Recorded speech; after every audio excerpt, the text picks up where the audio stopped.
నేను అనుకున్నాను అన్నయ్యతో మాట్లాడి ఏదో కొంచెం నాకు ఇప్పిస్తారు నాన్నగారిని అడిగి అప్పచ్చం గారికి కాల్ చేస్తే అప్పచ్చం చెప్పారు, నీకు దేవుడు తోడుగా ఉన్నారు, ధైర్యముగా బయలుదేరన్నారు.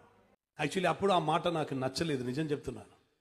కానీ నేను ఎదురు చూసింది ఏమిటంటే, ఏదైనా నాకు సపోర్ట్ లేకుండా నేను ఎలా వెళ్తాను?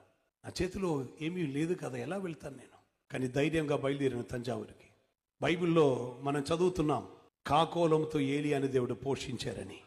రెక్కలు లేని కాకోలమును దేవుడు నా కొరకు పంపించారు. ఈరోజు కొదువేమీ లేకుండా నిలబడి ఉన్నటప్పుడు నన్ను గొప్ప చేసేనని అన్నయ్య చెప్పరు, లోకంలో ఏ మనుషులు చెప్పరు.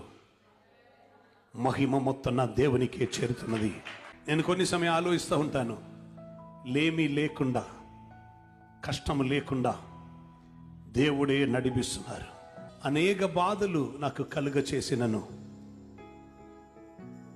మరలా లేవనెత్తి నన్ను గొప్ప చేసేదివి.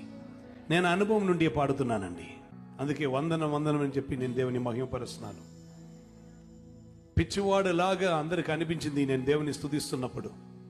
నిందించిన వారు నా ఇంటిలోనే ఉండను, కానీ వారి మధ్యలో నేను బయలుదేరినప్పుడు నాతో పాటు ధైర్యంగా రావటానికి నిషా గారికి దేవుడు కృప ఇచ్చారు. ఎక్కడికని ఎలా బ్రతుకుతామని ఏమీ అడగలేదు.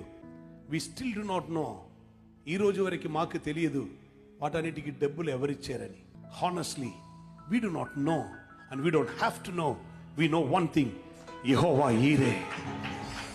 ఆయన వెళ్ళమని చెప్పిన చోటకి వెళ్తే అక్కడ సమకూరుస్తున్న వారు ఉన్నారు. మోరియా పర్వతం మీదకి వెళ్ళమని చెప్తే నీ మోరియా పర్వతం మీదకే వెళ్ళాలి. అక్కడ నీ కొరకు పొట్టేళ్ళను సిద్ధపరిచిన వాడే నిన్ను అక్కడికి పంపిస్తున్నారు. Hallelujah. I use to recollect at times. From address లేని మనీ ఆర్డర్ మాకు వచ్చింది. బైబిల్ అలా తీసినప్పుడు బైబిల్ కింద కవర్ ఎవరు పెట్టారు ఇప్పుడు వరకు తెలియదు. బట్ ఎవరి ముందు తల ఉంచి లేదు అని చెప్పే రీతిలో దేవుడు మమ్మల్ని నిలబెట్టాలా. నేను కొన్ని సమయంలో ఇలా ఆలోచిస్తుంటాను, ఎవరిని sir sir sir madam madam అని పిలిచే రీతిలో కూడా దేవుడు నన్ను పెట్టాలా. దేవుడు నిలబెట్టారు. దేవునికి మహిమ.